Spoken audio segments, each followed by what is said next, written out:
Hello students, आज हम लोग ग्रामर में उपसर्ग की परिभाषा और उपसर्ग का प्रयोग किस तरह से किया जाता है उसके बारे में जानकारी प्राप्त करेंगे। सबसे पहले उपसर्ग की परिभाषा देखते हैं। शब्दांश किसी शब्द के पहले लगकर उसके अर्थ में परिवर्तन कर देता है, उसे उपसर्ग कहते हैं। उपसर्ग स्वयं स्वतंत्र शब्द नहीं होते, बल्कि किसी शब्द के आगे जुड़कर नया अर्थ बनाते हैं। अब उपसर्ग किसी भी शब्दांश के पहले लगकर, जैसे न्याय, न्याय के पहले अ लगा दिया तो बन गया अन्याय, पहले लगकर उसके अर्थ में परिवर्तन कर देता है। न्याय अ लगाया तो बन गया अन्याय, मूल शब्द के अर्थ में परिवर्तन कर दिया। उपसर्ग स्वयं स्वतंत्र शब्द नहीं होते, बल्कि किसी शब्द के आगे जुड़कर नया अर्थ बनाते हैं।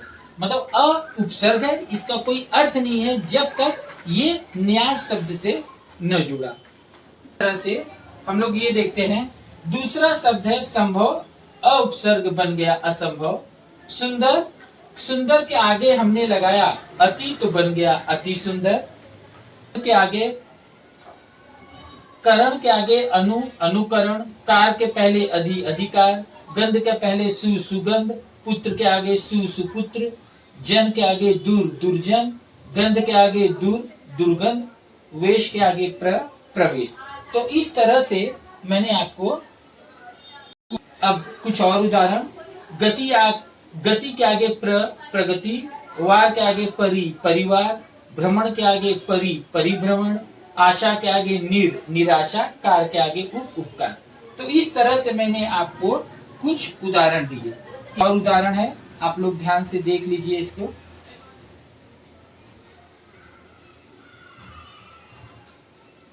पूछा जाता है वो मैं आपको बताना चाहता हूं।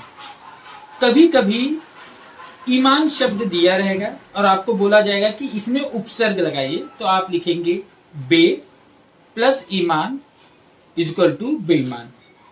कभी कभी बे दिया रहेगा और बोला जाएगा कि इससे इस उपसर्ग से कोई शब्द बनाइए, तो आपको लिखना पड़ेगा बेईमान। कभी उपसर्ग दिया रहता है और आपको मूल शब्द लगाना है, कभी मूल शब्द दिया रहता है और आपको उपसर्ग लगाना है, कभी कभी आपको शब्द दिया रहता है उपसर्ग लगाकर और आपको उपसर्ग उससे अलग करना है। ठीक है, अब देखते हैं इसके कुछ उदाहरण।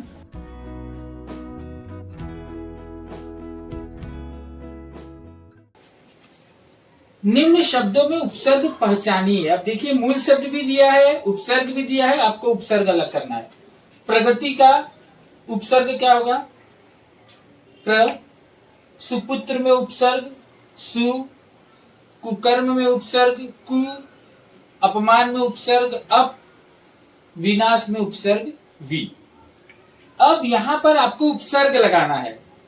उपसर्ग लगाकर नए शब्द बनाइए। कर्म, सुकर्म, गंध, सुगंध या दुर्गंध, पुत्र, कुपुत्र या सुपुत्र, आशा, निराशा, नीर आपने लगाया, मान के आगे आपने अप लगाया तो बन गया अपमान। इस तरह हमने उपसर्ग की परिभाषा जानी, उसके मैंने कई उदाहरण आपको दिए। आशा है आप उपसर्ग समझ गए होंगे। अब हम अगले वीडियो में व्याकरण का एक नया अध्याय लेकर आएंगे। तब तक के लिए नमस्कार।